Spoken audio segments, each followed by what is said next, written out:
Hello students, how are you? I am back with the new topic Ghatika from Sanskrit Vyakaran class 10th और एक बहुत ही easy topic है ये, लेकिन जितना मुश्किल लगता है सुनने में उतना ही आसान है याद करने में, समझने में। अगर हमें 1 से 12 तक गिनती आती है संस्कृत में तो हम बहुत ही आसानी से ये चीज़ कर सकते हैं। और इसमें हमारे चार तरह के रूप होते हैं घड़ी में, जैसे कि एक होता है सामान्य, यहाँ पर हमने दिखाई दे रहा है एक, यानी कि 1 बजा है। अगर पहले हम देख लेते हैं एक को संस्कृत में वैसे एकह बोलते हैं, लेकिन यहाँ पर हम एक बोलेंगे।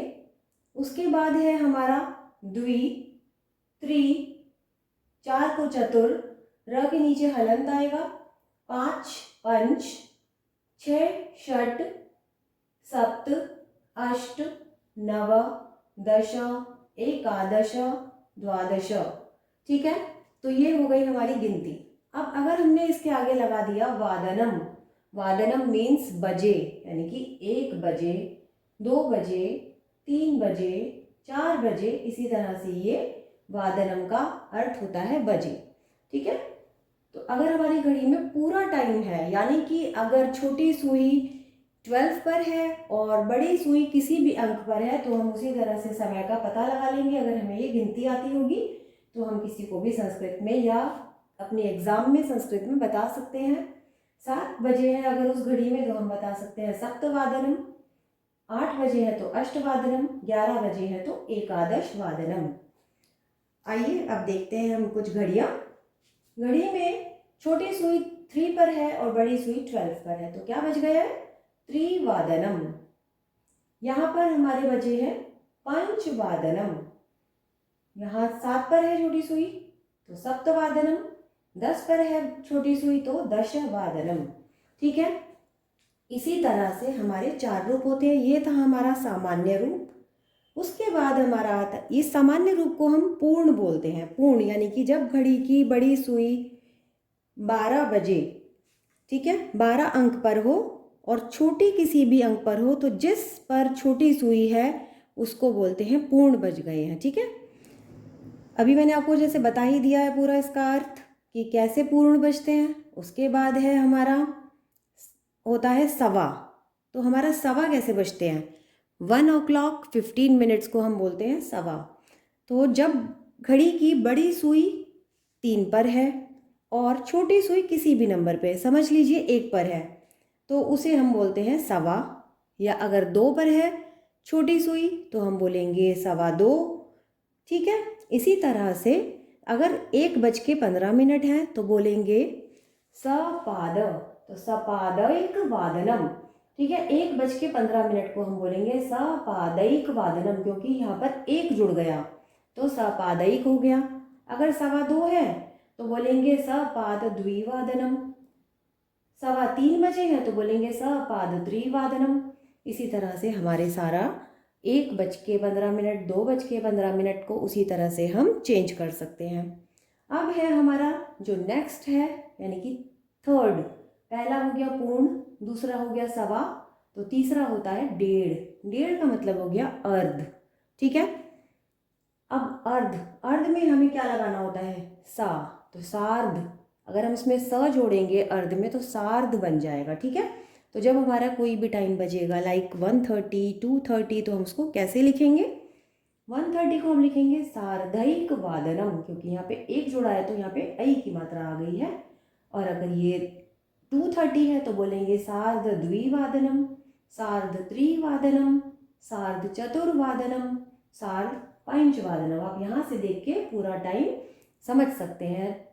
अगर हमारे 12:30 हो है तो बोलेंगे सार्ध द्वादश वादनम।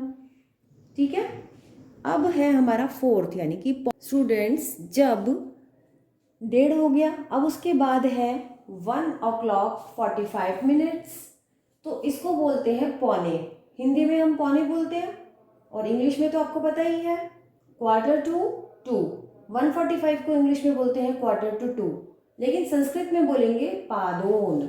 ठीक है, यानी कि कम हो जाना, पाद मीन्स हमारा ये हो गया है पौने, और ऊन का मतलब हो गया कम हो जाना। ठीक है, तो अब हम यहाँ पर 1:45 को कैसे बोलेंगे वो देख लेते हैं। पादोन द्विवादनम, यानी कि 2 बजने में 15 मिनट। ठीक है, इस तरह से हम बोलेंगे पादोन द्विवादनम। अगर हमारे 3 बजने में 15 मिनट है, 2:45 है, तो हम बोलेंगे पादोन त्रयपादनम, त्रिपादनम। ठीक है, त्रि लगा देंगे। पादोन चतुर्वादनम। इसी तरह से सारा टाइम हम इस हिसाब से समझ जाएंगे। और इस घड़ी में मैंने आपको बनाकर दिखाया है 1:15 सपादैक वादनम, 1:30 सार्धैक वादनम, 1:45 पादोन द्विवादनम, 2 यानी कि पूरे 2 बजे हैं तो हम द्विपादनम। ठीक है, ये हमारा द्विवादनम। तो ये हमारा इस तरह से टाइम हो जाएगा। और संस्कृत में पौन वाले समय को इस तरह से हम समझ सकते हैं। आपको समझ में आ गया? पूर्ण, सवा, आधा और के अतिरिक्त भी कुछ मिनट या उससे कम समय हो तो उन्हें बोलना भी एक आसान तरीका है। संस्कृत में मिनट को पल या कला कहते हैं। संस्कृत में जब समय पूर्णांक तो सपाद हो जाता है, आधा हो तो सार्ध हो जाता है, और पौन हो तो पादोन के अतिरिक्त भी और चीज़ें हो जाती हैं। जैसे कि अगर हमारा टाइम है 2:05 या 2:10, तो हम उसको कैसे बोलेंगे वो भी हम आगे देखते हैं अभी। तो अब हम देख लेते हैं कुछ और समय के प्रकार, और हम किस तरह से समय को बोलते हैं, उनको संस्कृत में कैसे पढ़ेंगे, कैसे बोलेंगे, वो भी देख लेते हैं। तो बिफोर 30 मिनट्स वी यूज़ अधिक। अगर 30 मिनट से पहले वाला समय है तो हम अधिक लगा देंगे उसके अंदर। ठीक है, आगे देखते हैं। 4:05 पंचाधिक चतुर्वादनम, पंचाधिक चतुर्वादनम। ठीक है, यानी कि 5 मिनट ज़्यादा है तो 5 अधिक है, और चतुर्वादनम यानी कि 4 बज गए। 4:05 को इस तरह से हम लिखेंगे और बोलेंगे। 6:10 दशाधिक षट्वादनम, 10 अधिक है 6 बज के। ठीक है, पंचविंशत्यधिकवादनम, यानी कि पंचविंशत्य का मतलब क्या हो गया, पंच मतलब 5, विंशत्य मतलब 20 यानी कि 25, और दिक यानी कि ज़्यादा। ठीक है, अष्टवादनम। और नेक्स्ट है पंचविंशत्यधिक अष्टवादनम। ओके, 2:55। अब हमारा टाइम आ गया है 30 मिनट के बाद वाला। ठीक है, तो 30 मिनट के बाद वाला टाइम यानी कि हम उसको ऊन लगा देंगे। आफ्टर 30 मिनट्स वी यूज ऊन। तो उसमें हमारा टाइम हम दिखाएंगे कि 2:55, लेकिन हम इसको कैसे बोल सकते हैं कि 3 बजने में 5 मिनट। ऐसे ही बताते हैं ना हम किसी को घड़ी में टाइम जब हमारे होता है तो हम बताते हैं 3 बजने में 5 मिनट है। तो कैसे बोलेंगे संस्कृत में? पंचोन त्रिवादनम।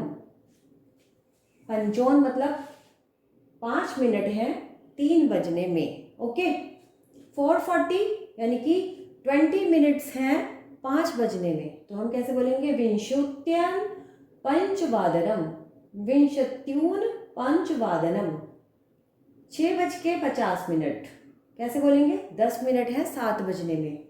दशोन सप्तवादनम, 10 मिनट है 7 बजने में। ओके स्टूडेंट्स, अब है इसी तरह से एक और टाइम मैं आपको समझाना चाहती हूँ। इसका दूसरा तरीका भी है, इसको भी हम एक और तरीके से बोल सकते हैं कि अगर हमारे 9:35 हुए हैं या 8:35 कोई भी टाइम हुआ है तो हम वहाँ पर तो वही शब्द लगाएंगे जो इसका संस्कृत होगा, लेकिन इसको कैसे बोलेंगे वो सेम रहेगा।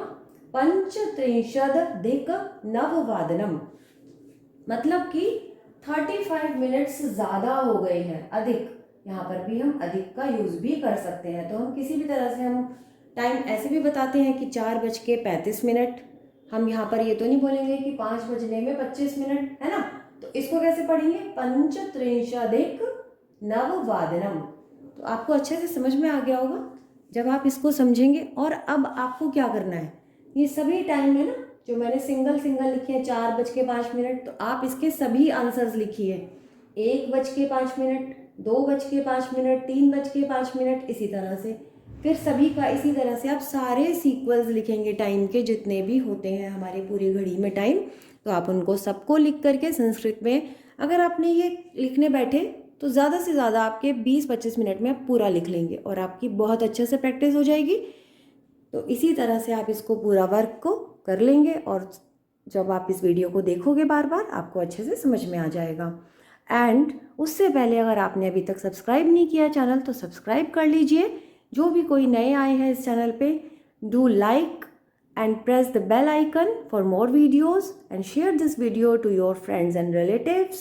और अगर कोई भी बात आपको समझ में नहीं है तो आप मुझे प्लीज़ कमेंट करके बताइए, मैं आपकी बात का सल्यूशन करूँगी। और आप किसी भी टॉपिक पर वीडियो चाहते हैं तो मुझे बताइए, चाहे वो किसी भी सब्जेक्ट की हो, मैं उसको बनाऊँगी। ठीक है, so take care, bye bye, thank you and subscribe this channel Divine ज्ञानम।